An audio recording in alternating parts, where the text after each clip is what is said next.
Working for tax reform president and author of the new book coming out next month, In the IRS Before It Ends Us, How to Restore a Low-Tax, High-Growth, Wealthy America. Grover Norquist is here. Grover, thanks for coming in. I'm not sure, you know, I read in the intro that it's limited to corporate taxes, but I'm not sure that's what we're talking about here.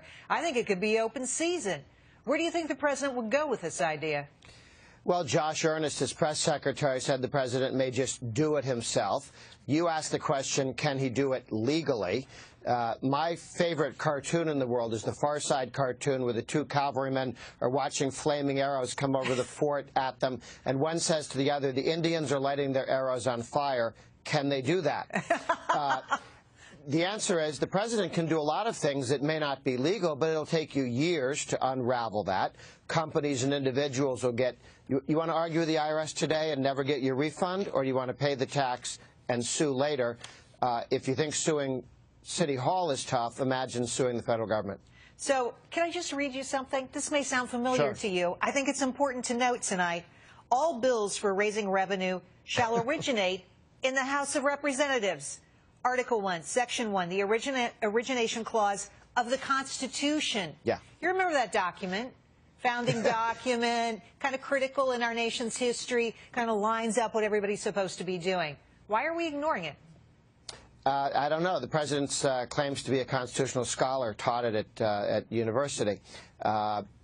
This is serious stuff. I mean, the Constitution was set up, specifically said the House of Representatives, the people's body, not the Senate, not the president, are in charge of initiating any tax changes. You'll also find in that same Constitution that all taxation has to be uniform. The first income tax was struck down because it was a graduated income tax in 1894.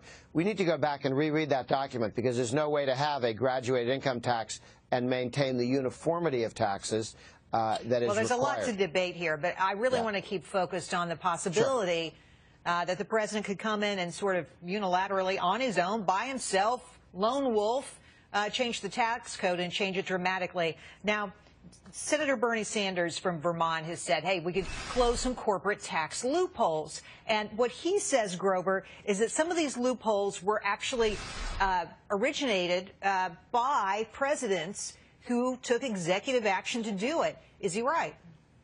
Well, the IRS and others, by executive order, define certain things, the basis in capital gains. And you could come in and redefine the basis based on historical cost. That's one.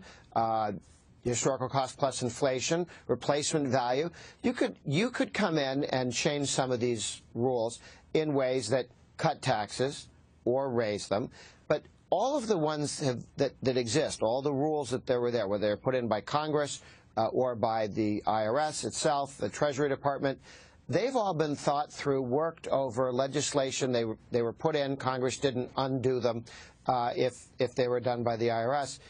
These are not open questions. These are settled questions of law. People have been paying taxes for decades on these rules. And the people's representatives, you know, for the most part have said yes to this. This is where it came from. Everybody signed on. If they wanted to change it, bottom line, Grover, should the president be initiating tax policy on his own?